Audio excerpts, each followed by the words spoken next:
अस्सलामुअलैकुम स्टूडेंट्स, आज हम एसएसटी पढ़ेंगे। तो सबसे पहले आप अपनी बुक देख लीजिए। आपकी बुक का नाम है social planet class 7 SST. Chapter start करने से पहले हम आपको इसका कंटेंट दिखा देते हैं। तो कंटेंट ओपन कर लिए और सिलेबस बताते हैं आपको। हमने आपको कई बार हाफ-ईयरली का सिलेबस बता चुके हैं, तो आपको तो अब पता चल गया होगा। तो लास्ट टाइम हम बता रहे हैं हिस्ट्री का सिलेबस है आपका हाफ-ईयरली एग्ज़ाम का 3, 4 एंड 5, यानी ये 3 चैप्टर आपके हाफ-ईयरली एग्ज़ाम में हिस्ट्री में से आएंगे। फिर ज्योग्राफी की बात करें, इसमें चैप्टर 13, 14 एंड 15 ये तीनों आपके हिस्ट्री इसमें ज्योग्राफी में आएंगे हाफ-ईयरली एग्जाम में, ठीक है। फिर सिविक्स की बात करें तो सिविक्स में 2 चैप्टर आपके आ रहे थे, chapter number 23 and chapter number 24। तो ये 2 चैप्टर आपके इसमें आ रहे थे सिविक्स में, जिसमें से हम role of government in health कर चुके हैं और हमारा गवर्नमेंट इन द स्टेट ये हमारा इसका एक पार्ट हो गया था, एक पार्ट हमारा बाकी था, ठीक है। ये 2 पार्ट में हमने पढ़ाया था आपको, तो इसमें एक पार्ट हमने कंप्लीट कर दिया है, एक पार्ट हमारा बाकी है। और अगर हम हिस्ट्री सिविक्स की बात करें तो हिस्ट्री का हमारा चैप्टर नंबर 3, 4 एंड 5 ये भी कंप्लीट हो चुका है। ज्योग्राफी का हमारा चैप्टर 13, 14, 15 ये भी तीनों उसका भी कंप्लीट हो चुका है। सिविक्स की बात करें तो इसमें रोल ऑफ गवर्नमेंट हो चुका है, गवर्नमेंट इन द स्टेट ये रह गया है हमारा। तो पेज नंबर 156 ओपन कर लिए, स्टार्ट करते हैं। मतलब हमारा जो नेक्स्ट पार्ट इसका बचा है वो उसे कंप्लीट करते हैं। Page number 156। चलिए स्टूडेंट, पेज नंबर 156 ओपन कर लिया है हमने, आप भी ओपन कर लिए। हम आपको ज़रा पार्ट बता देते हैं। पहले आपको हम बता चुके हैं कि ये हमारा पार्ट नंबर 4 था, ठीक है। हमारा पार्ट नंबर 4 यहाँ से स्टार्ट हुआ था और हमने ये सब आपसे डिस्कस किया था। Government in the state, government state level पे कितने उसके पार्ट होते हैं, लेजिस्लेचर, एग्जीक्यूटिव, जुडिशरी। फिर गवर्नर के बारे में पढ़ा था हमने, गवर्नर क्या क्या करता है, उसे अपॉइंट कैसे किया जाता है, ठीक है। उसकी एजुकेशन या ये कह सकते हैं क्वालिफिकेशन कितनी होनी चाहिए, सब हमने डिस्कस किया था। फिर power and function of government हमने पढ़ा था। पावर एंड फंक्शन के बाद यहाँ पर हमने चीफ मिनिस्टर के बारे में पढ़ा, उसके फंक्शंस और पावर के बारे में पढ़ा। स्टेट लेजिस्लेचर आज हमारा यहाँ पर स्टार्ट होगा। हमने बताया था power and function of chief minister, यहाँ पर हमारा पार्ट नंबर 4 कंप्लीट हो गया था। आज हम पढ़ने जा रहे हैं पार्ट नंबर 5 यहाँ पर। तो हमारा पार्ट नंबर 5 स्टेट लेजिस्लेचर से स्टार्ट हो रहा है, ठीक है। स्टार्टेड हमने इसलिए यहाँ पर लिख दिया है, ठीक है स्टूडेंट्स। तो यहाँ पर अब स्टार्ट करते हैं रीडिंग। इसमें आज हम ये बाकी जो हमारा बचा है ये पढ़ेंगे और इसके साथ एक्सरसाइज करेंगे। India has 28 state and 9 union territories. जैसे कि हम सभी को पता है इंडिया के पास 28 स्टेट हैं और 9 यूनियन टेरिटरीज़ हैं। पहले कम थी, अब कितनी हैं? 9 यूनियन टेरिटरीज़ हैं, ठीक है। The state legislature in India are based more or less on the union parliament, ठीक है। स्टेट लेजिस्लेचर जो है इंडिया का वो किस पे है? ये कह रहा है मोर or less on the union parliament. हमारा जो स्टेट लेजिस्लेचर है हमारा इंडिया का, वो पूरी तरह से ये कह सकते हैं चाहे कम हो या ज़्यादा हो, वो किस पर डिपेंड करता है? यूनियन पार्लियामेंट पे डिपेंड करता है। कौन? हमारा state legislature. Some states have a bicameral legislature. Bicameral legislature मैंने आपको बताया था, जिसमें 2 हाउसेज हों, 2 हाउसेज ऑफ लेजिस्लेचर, ठीक है, विधानसभा और विधान परिषद। उसे हम क्या कहते हैं? By cameral legislature. जो स्टेट जिसके पास 2 हाउसेज ऑफ लेजिस्लेचर होता है उसे हम क्या कहते हैं? By cameral. और यूनिकैमरल किसे कहते हैं? जिसमें सिंगल हाउस यानी एक हाउस, ठीक है। वाइल यहाँ पर है वाइल, फिर पेज नंबर 159 टॉप पर आ जाइए। While most have a unicameral legislature, ये कह रहे हैं जबकि काफ़ी के पास खाली यूनिकैमरल लेजिस्लेचर है, मतलब single house of legislature. Legislature का खाली एक हाउस। लेजिस्लेचर के हाउस के नाम मैंने आपको बताए थे, कौन कौन से? एक यहाँ पर है जैसे यहाँ पर विधान परिषद और विधानसभा। तो विधान परिषद होता है जब यूनिकैमरल होता है खाली, और बाई कैमरल होता है यानी इसमें 2 हो गए, तो विधान परिषद और उसमें विधानसभा दोनों आ जाता है, ठीक है। यानी विधान परिषद को हम क्या कहते हैं? स्टेट लेजिस्लेटिव काउंसिल, और विधानसभा को क्या कहते हैं? State legislative assembly. In India the state of Uttar Pradesh, Bihar, Maharashtra, Karnataka and Andhra Pradesh are the state which have a bicameral legislature, ठीक है। कौन कौन से स्टेट हैं इंडिया के अंदर जिसके पास बाई कैमरल लेजिस्लेचर है? जैसे कि उत्तर प्रदेश यानी यूपी, बिहार, महाराष्ट्र, कर्नाटका, आंध्र प्रदेश, ये ऐसे स्टेट हैं इंडिया के जिसमें बाई कैमरल लेजिस्लेचर है, यानी इसमें बोथ हाउसेज हैं, दोनों हाउसेज हैं। कौन कौन से? एक हमारा विधान परिषद और एक हमारा विधानसभा, ठीक है। अब bicameral legislature implies an, ये कह रहे हैं बाई कैमरल लेजिस्लेचर के अंदर क्या कहता है? एक अपर हाउस होता है जिसे हम स्टेट लेजिस्लेटिव काउंसिल कहते हैं। अपर हाउस होता है जिसे हम कहते हैं स्टेट लेजिस्लेटिव काउंसिल, क्या? State legislative council. और एक विधान परिषद जिसे हम कहते हैं। अपर हाउस जो होता है उसे ही हम कहते हैं स्टेट लेजिस्लेटिव काउंसिल और विधान परिषद। एक स्टेट लेजिस्लेटिव असेंबली होती है जिसे हम क्या कहते हैं, विधानसभा। ये दोनों हाउसेज मिला के हम इसे कहते हैं कि हमारा बाई कैमरल लेजिस्लेचर है, ठीक है। State legislative council, it is the upper house of state legislature. State legislative council होता क्या है, अब ये हमारे स्टेट लेजिस्लेचर का अपर हाउस होता है, उससे ऊपर वाला हाउस, ठीक है। उससे ऊपर वाला हाउस मतलब घर नहीं, अरे भैया एक ऐसी जगह जहाँ पर डिस्कशन होता हो, ठीक है। आपने पढ़ा होगा विधानसभा विधान परिषद जगह है एक तरह से पूरी। क्वालिफिकेशन ऑफ मेंबर, अब इसके मेंबर बनने के लिए आपको क्या क्या होना चाहिए, क्या क्या क्वालिफिकेशन होनी चाहिए। सबसे पहला और most important, he must be a citizen of India. वो सबसे पहले इंडिया का सिटीज़न होना चाहिए, इंडिया का आदमी होना चाहिए, इंडिया का ही होना चाहिए। उसके बाद he must be over 30 years of age, और अगर वो इसका स्टेट लेजिस्लेटिव काउंसिल का मेंबर बनना चाह रहा है तो उसे कम से कम 30 साल का होना चाहिए और उससे ज़्यादा होना चाहिए।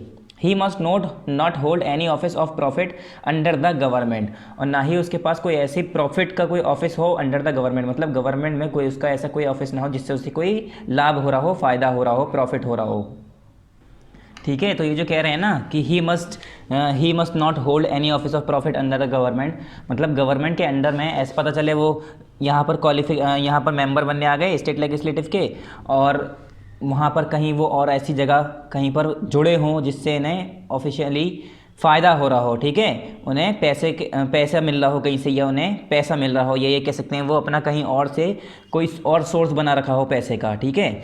चाहे वो कहीं पर भी ऐसे जुड़े हों जिससे उन्हें फ़ायदा हो रहा हो, तो वो ऐसा कोई मतलब मेंबर बन रहे हैं तो सारे काम पीछे छोड़ने पड़ेंगे, ये कह सकते हैं हम, ठीक है। कोई और जगह ऐसे ऑफिशियली जाके वो मेंबर नहीं बने हैं, या वहाँ से पैसे के लिए वो काम नहीं कर रहे हों, फ़ायदा ना उठा रहे हों, ठीक है।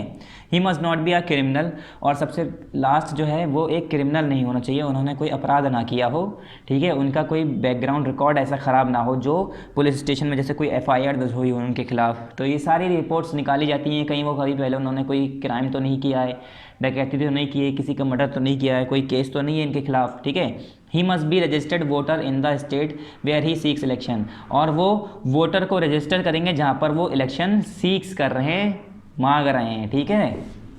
इलेक्शन कैसे होगा, the members of state legislative council are elected by the following bodies, ही कह रहे हैं इन लोगों के ज़रिए जो इलेक्शन होता है, मतलब जो मेंबर होते हैं स्टेट लेजिस्लेटिव काउंसिल के, वो इन लोगों के हिसाब से किस तरह से किस फ्रैक्शन में लोग बाग उन्हें वोट करते हैं, इलेक्ट करते हैं, वो बता रहे हैं, ठीक है।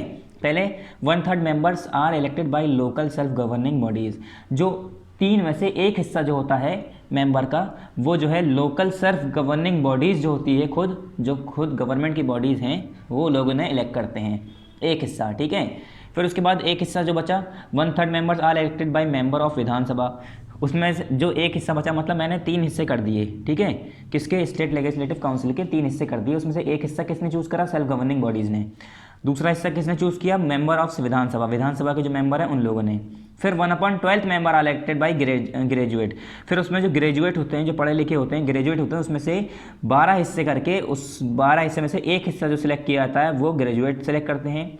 फिर उसमें से दूसरा जो 12 हिस्से में से जो 1 हिस्सा सेलेक्ट किया जाता है वो कौन करता है, members are elected by teachers of secondary school, ये सेकेंडरी स्कूल के टीचर्स इन्हें सिलेक्ट करते हैं, इलेक्ट करते हैं, मतलब 1/6 members are nominated by the state governor, और 1/6 मेंबर जो होते हैं वो स्टेट गवर्नर के ज़रिए नॉमिनेट किए जाते हैं। The state legislative council is a permanent house, और ये जो स्टेट लेजिस्लेटिव काउंसिल है ये हमारा एक परमानेंट हाउस है, ठीक है। It's 1/3 member retire after every 2 year, और इसका हमेशा 1/3 मेंबर, 1/3 लोग क्या होते हैं, हर 2 साल में रिटायर होते हैं। Each member is elected for a term of 6 year, और हर मेंबर 6 साल के लिए क्या होता है, इलेक्ट किया जाता है। The legislative council has its chairman and deputy chairman, और जो लेजिस्लेटिव काउंसिल होता है उसका एक अपना खुद का चेयरमैन होता है और एक डिप्टी चेयरमैन होता है। फिर आ गए हम स्टेट लेजिस्लेटिव असेंबली में। The lower house in a state is called state legislative assembly. अभी हमने क्या पढ़ा, स्टेट लेजिस्लेटिव काउंसिल, वो क्या था हमारा, it is the upper house of state legislature. State legislature के अपर हाउस जो होता है उसे हम कहते हैं स्टेट लेजिस्लेटिव काउंसिल, अब आया हमारा स्टेट लेजिस्लेटिव असेंबली। तो ये कह रहे हैं the lower house in a state is called state legislative assembly.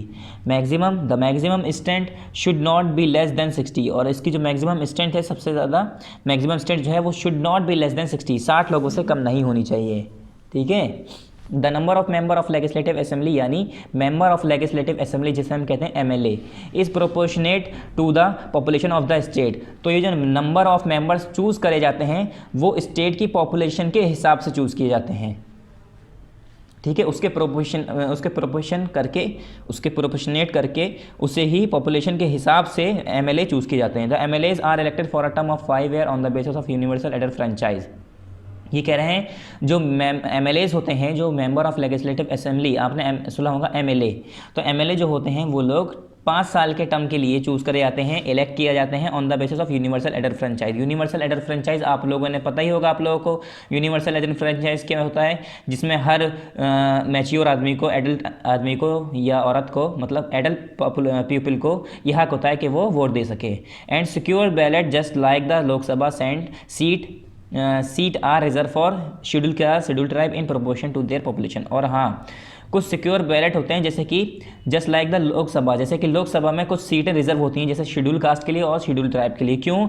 ये हमारी बहुत पिछड़ी जात मानी जाती है, वैसे है नहीं, ऐसा कुछ है नहीं, बस लोगों की एक सोच है कि ये बहुत पिछड़ी जात है। अब इनकी सोच की वजह से क्या हुआ, इन लोगों को पीछे होना भी पड़ा। आपको पता ही होगा शेड्यूल कास्ट, शेड्यूल ट्राइब यानी जो दलित होते थे उन लोगों को लगभग समझते नहीं थे, थोड़े गरीब होते थे, उनके साथ बैड ट्रीट किया जाता था, उन लोगों को अच्छी जॉब नहीं मिलती थी। तो ये थोड़ा ऊपर आए, ठीक है, उभर कर सामने आए और बाकी लोगों का स्टेटस जो है वो मैच कर पाएँ, इसलिए इन लोगों की कुछ जगहें फिक्स कर दी जाती हैं, रिजर्व कर दी जाती हैं कि इतनी सीटें शेड्यूल कास्ट के लिए, इतनी सीटें शेड्यूल ट्राइब के लिए। ठीक है, in proportion to their population, उनके पॉपुलेशन के प्रोपोर्शन, उसके हिसाब से। The state legislative assembly can even be dissolve in case if no party is in a position to form the government. और जो स्टेट लेजिस्लेटिव असेंबली है, यानी जो स्टेट लेजिस्लेटिव असेंबली है वो हमारी डिज़ोल्व हो सकती है, मतलब हटा दी जा सकती है, या ये कह सकते हैं हम, वो जो जैसे कि अब कुछ एमएलए सिलेक्ट किए जा रहे हैं, अब क्या हुआ, किसी को भी, कोई पार्टी को भी कोई पोजीशन नहीं मिली गवर्नमेंट में, तो वो डिसॉल्व कर दी जा सकती है स्टेट असेंबली। ठीक है, स्टेट लेजिस्लेटिव असेंबली जो है वो डिसॉल्व कर दी जाएगी in case if no party is in a position to form government. कब, किस केस में? अगर कोई पार्टी इस फॉर्म में नहीं है कि वो गवर्नमेंट बना ले। हो सकता है सारी पार्टी ने इतनी सीट ना जीती हो, इतनी कुर्सियाँ ना जीती हो, मतलब कुर्सियाँ मतलब ये नहीं, मतलब इतनी प्लेस ना मिली हो, उन्हें इतनी जगह ना मिली हो, मेजोरिटी ना मिली हो, तो क्या हो, गवर्नमेंट फॉर्म ना कर पा रही हो। ठीक है, तो इससे क्या होता है, स्टेट लेजिस्लेटिव असेंबली जो है डिसॉल्व हो जाती है। The term of the house can be extended by 6 month, और जो हाउस का टर्म है वो 6 मंथ के लिए एक्सटेंड कर दिया जाता है ड्यूरिंग एन इमरजेंसी के टाइम में। मतलब the house elect speaker and deputy speaker. उसमें क्या होता है, एक हाउस में एक स्पीकर यानी बोलने वाला और एक डिप्टी स्पीकर, ये 2 लोग इलेक्ट किए जाते हैं who presides over the session of the house, जो कि पूरे हाउस के सेशन को प्रिसाइड करता है। ठीक है, उस पर एक्शन लेता है, चलाता है। Qualification of member. अब स्टेट लेजिस्लेटिव असेंबली का मेंबर बनने के लिए उसकी क्वालिफिकेशन क्या होनी चाहिए? He should be a citizen of India. सबसे पहला वो इंडिया का सिटीजन होना चाहिए। दूसरा, he should not less than 25 year of age, और सबसे ज़रूरी बात दूसरी कि वो 25 साल से छोटा नहीं होना चाहिए। He should not be unsound mind, और वो अनसाउंड माइंड का नहीं होना चाहिए, मतलब वो फिजिकली मेंटली फिट होना चाहिए। He should not be criminal, वो क्रिमिनल नहीं होना चाहिए। बैंकरप्ट और hold any office of profit, ना ही वो कोई क्रिमिनल होना चाहिए, ना ही कोई उसने बैंकरप्ट किया हो, ना ही कोई उसने लूट वूट की हो, या कहीं ऐसे जगह काम कर रहा हो जहाँ पर उसे इकोनॉमिकली पैसा मिल रहा हो, फाइनेंशियली उसे प्रॉफिट हो रहा हो। ठीक है, वो सारी जॉबें उसे छोड़ के तब यहाँ पर आना पड़ेगा। ही शुड बी रजिस्टर्ड वोटर, और वो खुद एक रजिस्टर्ड वोटर होना चाहिए। ठीक है, ऐसा ना हो कि वो वोट दूसरे को करता ना हो और आ गया हो इस मेंबर बनने के लिए। फिर नेक्स्ट पेज पे आ जाते हैं, page number 160, function of state legislature. State legislature का फंक्शन क्या है? The state legislative is empowered to make laws on 66 subject mention in the state list and 47 subject mention in the concurrent list. ये कह रहे हैं जो state legislative assembly है वो, उसके पास इतनी पावर है कि वो कानून बना सकती है। किस चीज़ पर? 66 सब्जेक्ट जो कि स्टेट लिस्ट में मेंशन है और 47 सब्जेक्ट जो कि हमारे कंकरेंट लिस्ट में मेंशन है, उन सब पर वो कानून बनाती है, ठीक है। However if a law pass by the state legislature is contrary to a law pass by the union parliament, the state law is declare null and void. क्या होता है, अगर कभी कभी ऐसा होता है कि जो स्टेट लेजिस्लेशन ने पास किया लॉ वो जो है यूनियन पार्लियामेंट के लॉ से अलग है या कंट्ररी है, थोड़ा डिफरेंट है, तो उससे क्या होगा, जो स्टेट लॉ है वो डिक्लेयर कर दिया जाएगा नल यानी वॉइड, मतलब खाली, उसकी कोई वैल्यू नहीं होगी, उसे ख़त्म कर दिया जाएगा, उस लॉ को यानी वहीं तक रोक दिया जाएगा। Control over executive, state legislature का एक ये दूसरा काम है कि उसका एग्जीक्यूटिव पे कंट्रोल होता है। मतलब only the state legislative assembly can pass a no confidence motion against the council of minister. खाली स्टेट लेजिस्लेटिव असेंबली ही no confidence motion council minister के खिलाफ, council minister headed by the chief minister, जो कि chief minister के ज़रिए head हो रहा होता है, उसके खिलाफ नो कॉन्फिडेंस मोशन पास कर सकती है। The other house can also ask question, और दूसरे हाउसेज जो हैं वो उससे क्वेश्चन भी आस्क कर सकते हैं, ठीक है। और मतलब यहाँ जो नो कॉन्फिडेंस मतलब ये वर्ड यूज़ किया गया है, इसका मतलब ये है कि वो जो है काउंसिल ऑफ मिनिस्टर जो हेडेड हो रहा है चीफ मिनिस्टर के ज़रिए, सीएम के ज़रिए, ज़रूरी नहीं है सीएम ही उस पर देखे, अगर इन्हें लग रहा है कि कोई आदमी है, कोई मेंबर है, वो उस काबिल नहीं है, वो नहीं कर पा रहा है काम, तो उसे नो कॉन्फिडेंस मोशन उसके खिलाफ कर सकती है और उसे वो हटा भी सकती है उस मेंबर को। Control on non money bill, इसका नॉन मनी बिल पे कंट्रोल होता है, मतलब जो पैसे से रिलेटेड ना हो बिल उस पर, ठीक है। Bills other than money bill can be introduce in any house of legislature, ये कह रहे हैं वो बिल जो कि पैसे के अलावा कोई सा भी बिल हो, पैसे से रिलेटेड अगर कोई बिल है तो वो नहीं, दूसरे सारे बिल जो है वो इंट्रोड्यूस हो सकते हैं हाउस ऑफ लेजिस्लेचर में, ठीक है। If the council reject a bill, अगर काउंसिल ने बिल को रिजेक्ट कर दिया, और if 3 month pass without the council passing it, और या तो फिर 3 महीने पास हो गए अगर काउंसिल ने उसे पास नहीं किया, उससे पहले ही 3 महीने गुजर गए, इट कैन बी री इंट्रोड्यूस इन द असेंबली, तो वो उसे दोबारा री इंट्रोड्यूस कर सकते हैं। मनी बिल का क्या है, money bills can be introduce only in the state legislative assembly, money bill जो है खाली स्टेट लेजिस्लेटिव असेंबली में ही इंट्रोड्यूस होता है, ठीक है। The council can only make recommendation which may be approved और रिजेक्ट, और जो हमारी काउंसिल है वो खाली रिकमेंडेशन बता सकती है, रिकमेंडेशन कर सकती है, विच मे बी अप्रूव और रिजेक्ट, वो चाहे अप्रूव हो या रिजेक्ट हो, मतलब स्वीकार हो या अस्वीकार हो। इलेक्शन ऑफ प्रेसिडेंट क्या है, only member of state legislative assembly, मतलब जब इलेक्शन हो रहा होता है प्रेसिडेंट का, तो ये बात कर रहे हैं only member of state legislative assembly participate in the election of president, खाली जो स्टेट लेजिस्लेटिव असेंबली के जो मेंबर होते हैं वही प्रेसिडेंट के इलेक्शन में पार्टिसिपेट करते हैं। In the above debate MLAs debate the task done by the government, ये कह रहे हैं जो पूरी डिबेट है ऊपर, इसमें MLAs जो होते हैं वो डिबेट करते हैं, ठीक है। MLAs debate the task done by the government, this is because the MLAs as an overall body, क्यों, क्योंकि यही MLAs ही होते हैं जो कि पूरी ओवरऑल बॉडी होती है, जो कि रिस्पॉन्सिबल होती है for the task done by the government, मतलब यही MLAs ही होते हैं जो कि रिस्पॉन्सिबल होते हैं, जो कि टास्क गवर्नमेंट कर रही है, पूरा कर चुकी है, उसके ज़रिए किया गया है, उसके लिए जिम्मेदार कौन होता है, MLA होते हैं। तो MLA उसके ऊपर एक डिबेट करते हैं जो कि गवर्नमेंट काम कर चुकी होती है, टास्क कर चुकी होती है। Since legislature is also one of the wings of the government, और ये कह रहे हैं जैसे कि हमें पता है लेजिस्लेचर भी एक गवर्नमेंट का एक पंख की तरह है, विंग्स की तरह है। And all MLA who assemble in the legislative assembly are part of the legislature, और जितने भी असेंबली में जो लेजिस्लेचर हैं, सॉरी MLAs हैं जो कि असेंबल हुए हैं पूरे लेजिस्लेटिव असेंबली में, वो हमारे लेजिस्लेचर का पार्ट है। It is interested with the task of supervising the working of government, और उसे किस लिए इंटरेस्टिंग किया जाता है, it is interesting with the task of supervising the working of the government, इससे इसका काम एक ये है कि वो गवर्नमेंट के वर्किंग को, काम को सुपरवाइज करती है, उस पर नज़र रखती है, ठीक है। The executive power is in the hand of the chief minister, और जो पूरी एग्जीक्यूटिव पावर होती है वो चीफ मिनिस्टर के हाथ में यानी CM के हाथ में होती है।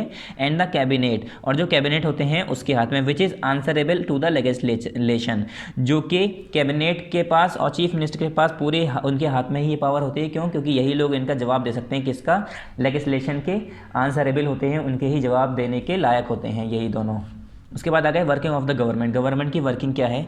The legislative assembly is one place where opinion of the people are voiced and action is taken, ये कह रहे हैं लेजिस्लेटिव असेंबली एक ऐसी जगह है जहाँ पर पीपल, लोगों की वॉइस जो है, आवाज़ को सुना जाता है और उस पर एक्शन लिया जाता है, ठीक है, उस पर काम किया जाता है। बट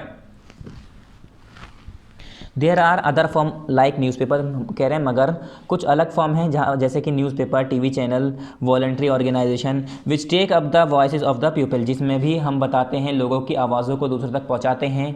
ठीक है, लोगों के हक के लिए हम जो है न्यूज़पेपर में, टीवी चैनल्स में, ठीक है, ऐसे हम करके दूसरों तक पहुंचाते हैं जिससे आवाज़ उनकी पहुंचे जनता तक। आफ्टर द असेंबली सेशन, ये कह रहे हैं असेंबली सेशन के बाद, the health minister and the chief minister addressed a press conference on the step to be taken by the government later on the week. ये कह रहे हैं जब असेंबली सेशन पूरा हो जाता है उसके बाद जो हेल्थ मिनिस्टर होते हैं और जो चीफ मिनिस्टर होते हैं वो क्या कहते हैं, एक प्रेस कॉन्फ्रेंस करते हैं। ठीक है, किस पर?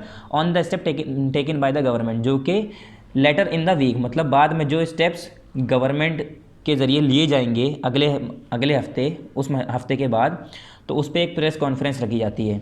The chief minister and the health minister visited Palampur to inquire about people who had been affected. फिर चीफ मिनिस्टर और हेल्थ मिनिस्टर कहाँ पहुँचते हैं? पालमपुर में पहुँचते हैं, ये इंक्वायरी के लिए, ये पता करने के लिए कि कौन इंसान अफेक्टेड है। ठीक है, किस इंसान पर असर हुआ है, ठीक है, कौन नुकसान में है, ये सारी चीज़ें, मतलब they try to locate the problem, और वो लोग क्या करते हैं? प्रॉब्लम लोकेट करने की कोशिश करते हैं, परेशानी ढूंढने की कोशिश करते हैं कि क्या परेशानी आ रही है जनता के साथ। A community was interested to look into the matter and suggest solution, और इसके लिए एक कम्युनिटी बनाई जाती है जो इसमें देखे और उन्हें एक सोल्यूशन सजेस्ट करे, ठीक है, राय बताए।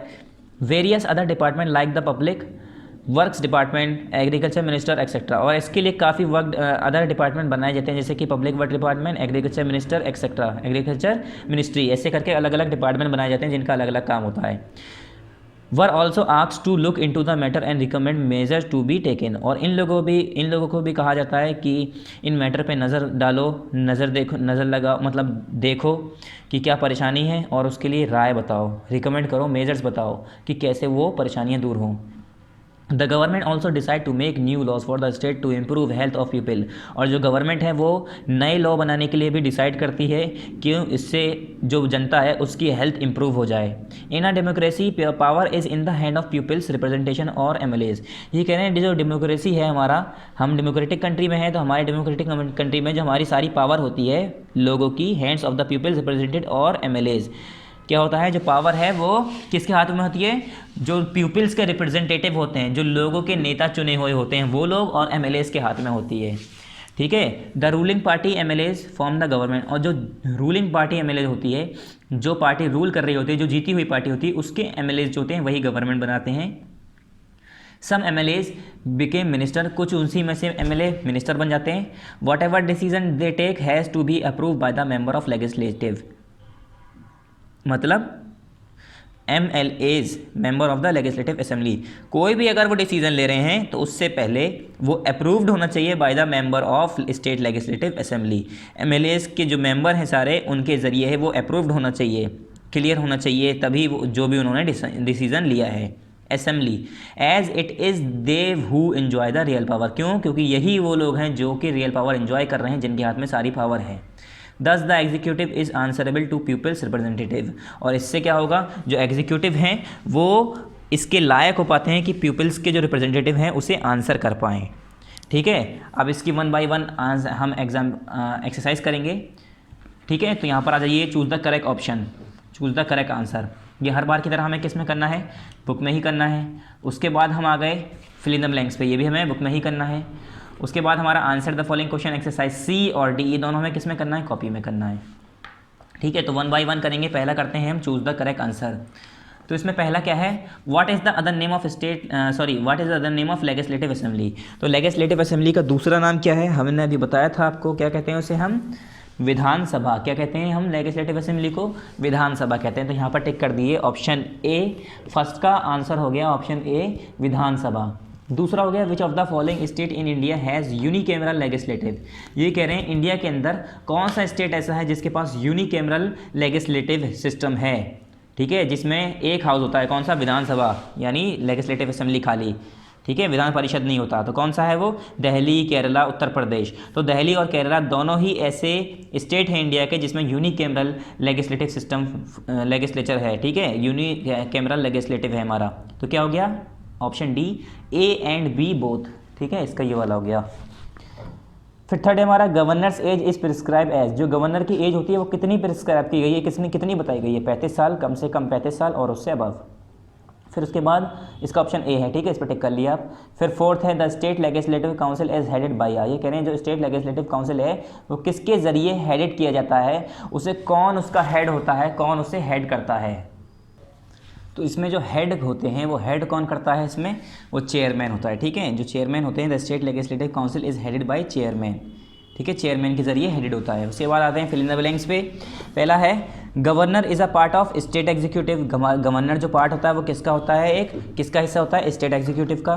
फिर dash subjects are mention in the state list, कितने स्टेट लिस्ट में मेंशन है सब्जेक्ट, 66, जैसे हमने पढ़ा था, ठीक है। फंक्शन ऑफ स्टेट लेजिस्लेचर में हमने पढ़ा था कि 66 सब्जेक्ट जो है मेंशन है स्टेट लिस्ट में, किसके स्टेट लिस्ट में, स्टेट लेजिस्लेटिव जो काम करता है जिन पर, ठीक है, 66। उसके बाद general election is held after the completion of 5 year, ये कह रहे हैं जनरल इलेक्शन जो होते हैं वो कब होते हैं, जब 5 साल पूरे हो जाते हैं, हर 5 साल बाद। उसके बीच में हटा दिया जाए वो अलग है, हमने बताया था आपको। The chief secretary head the civil service in a state, जो हमारा चीफ सेक्रेटरी होता है वो सिविल सर्विसेज को हेड कर रहा होता है, कहाँ पर, स्टेट के अंदर। उसके बाद आते हैं हम answer this question in brief, जैसे कि हमें पता है हर बार की तरह हमें क्वेश्चन आंसर किस में करने हैं, कॉपी में करने हैं। तो मैंने कुछ क्वेश्चन कॉपी में भी कर रखे हैं, तो मैं आपको कॉपी दिखाता हूँ, और कुछ क्वेश्चन मैंने फिर बुक में भी टिक लगवा रखे हैं। तो आपको तो वैसे खैर कॉपी में करने हैं, तो यहाँ पर लिख लिए सी और डी, ये किस में करना है आपको, इन कॉपी, ठीक है स्टूडेंट्स, और ये भी ऐसे ही इन कॉपी। क्वेश्चन नंबर फर्स्ट क्या है इसका, पहले क्वेश्चन नंबर फर्स्ट पढ़ते हैं फिर आपको आंसर दिखाएंगे।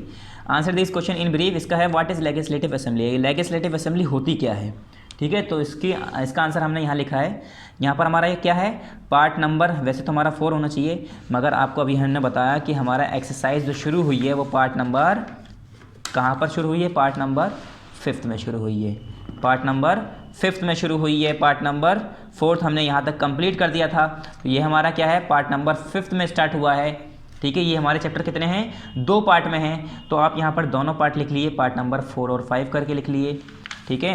वैसे तो एक्सरसाइज हमारी पार्ट नंबर 5 में हुई है, तो यहाँ पर आप क्या करेंगे, ऐसे करके लिख लीजिएगा, पेन से ही लिख लीजिएगा, आप तो पेन से ही लिखेंगे, ठीक है, पार्ट नंबर 4, 5 ऐसे करके लिख लीजिएगा। फिर उसके बाद हेडिंग चैप्टर का नाम, सॉरी चैप्टर नंबर 4 है, चैप्टर नंबर 4 लिखा। उसके बाद government in the state chapter का नाम लिखा।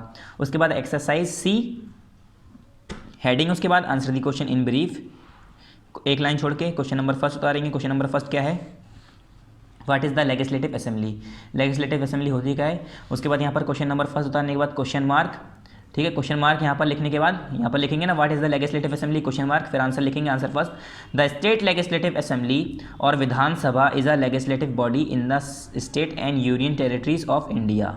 ये हो गया हमारा पहले का आंसर, क्वेश्चन नंबर फर्स्ट का आंसर। यहाँ से आप इसे देख के पॉज करके लिख लिए, वरना आप बाद में भी लिख लीजिएगा या हाथ के हाथ लिख लिए, जैसे आपको लिखना है, ठीक है। क्वेश्चन नंबर 2 देखते हैं, who is the head of the state, state का हेड कौन होता है। जैसे हमने बताया हेड तो हमारा कौन होता है, प्रेसिडेंट ही होता है। तो यहाँ पर आप क्वेश्चन नंबर 2 है हमारा, who is the head of state, who is the head of state, तो यहाँ पर क्वेश्चन नंबर 2 उतारेंगे, who is the head of state, question mark के बाद आंसर लिखेंगे, आंसर नंबर 2 द, यहाँ पर THE मैंने छोटा सा लिख दिया, थोड़ा जगह नहीं थी। The president is the head of the state, the president is the head of the state, ठीक है, खाली is the head of the state, ये ऑफ नहीं लिखना है। फिर क्वेश्चन नंबर 3 यहाँ पर उतारना है। क्वेश्चन नंबर 3 क्या है, detail the power of the governor of a state, जो स्टेट का एक गवर्नर होता है उसकी पावर को डिटेल करना है, उसकी कहाँ पर पावर होती है, क्वेश्चन नंबर 3। तो यहाँ पर आप क्वेश्चन नंबर 3 उतारेंगे, detail the power of the governor of the state, ठीक है। उसके बाद यहाँ लिखेंगे answer number 3, the governor of a state has many power as, पहला क्या है, एग्जीक्यूटिव पावर, POWER है ये, POWER।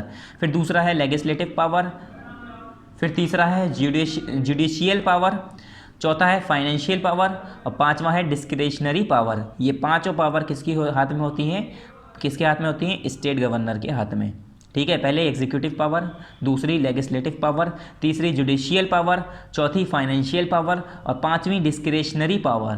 तो यहाँ पर हमारे क्वेश्चन नंबर 3 तक हमने कॉपी में कराया है, बाकी आपको हम टेक लगवा दे रहे हैं, आपको कॉपी में करना है। तो क्वेश्चन नंबर 4 देखते हैं इसका, detail the power of chief minister of a state, ये कह रहे हैं किसी जो स्टेट का चीफ मिनिस्टर होता है उसकी पावर को बताना है, page number 158। Question number 4 exercise C, power and function of the chief minister. यहाँ पर है, ठीक है। पूरा the CM is the real head of the state, यहाँ से पूरा पावर है इसके बारे में। आंसर नंबर 4 यहाँ तक कंप्लीट है। पार्ट नंबर 4 हमने यहाँ पर कंप्लीट कर दिया था, इस पर ध्यान मत दिए, बस आप ये देखिए आंसर नंबर हमारा 4 यहाँ से स्टार्ट है। आंसर नंबर 4 कहाँ से कहाँ तक है हमारा? आंसर नंबर 4 एक्सरसाइज कौन सी है हमारी? C, ठीक है। The chief minister is the real head से लेकर पूरा ये, फिर उसके बाद 1 2 3 ये पूरे पॉइंट लिखने हैं यहाँ से यहाँ तक, ठीक है, ठीक है। यहाँ तक आपको पूरा आंसर लिखना है। आंसर नंबर 4 एक्सरसाइज C का कंप्लीट हो जाएगा। फिर आंसर नंबर 1 है शायद हमारा एक्सरसाइज D का, वहाँ पर पहुँचते हैं। ये हमारा हो गया पेज नंबर 158 पे। अब next question, question number 1, how is the governor of a state appointed? ये कह रहे हैं स्टेट का जो गवर्नर होता है वो अपॉइंट कैसे किया जाता है, ठीक है। स्टेट गवर्नर जो होता है वो अपॉइंट कैसे किया जाता है, तो इसका क्वेश्चन नंबर 1 का आंसर है पेज नंबर 156 और 157 पर। तो पेज नंबर 156 पे आ जाइए। क्वेश्चन नंबर 1 का आंसर यहाँ से अपॉइंटमेंट ऑफ अ गवर्नर, थोड़ा बड़ा आंसर, थोड़ा सा बड़ा बस। इसमें क्या है? The governor is appointed by the president of India. The constitution does not prescribe any specific qualification for the appointment of governor.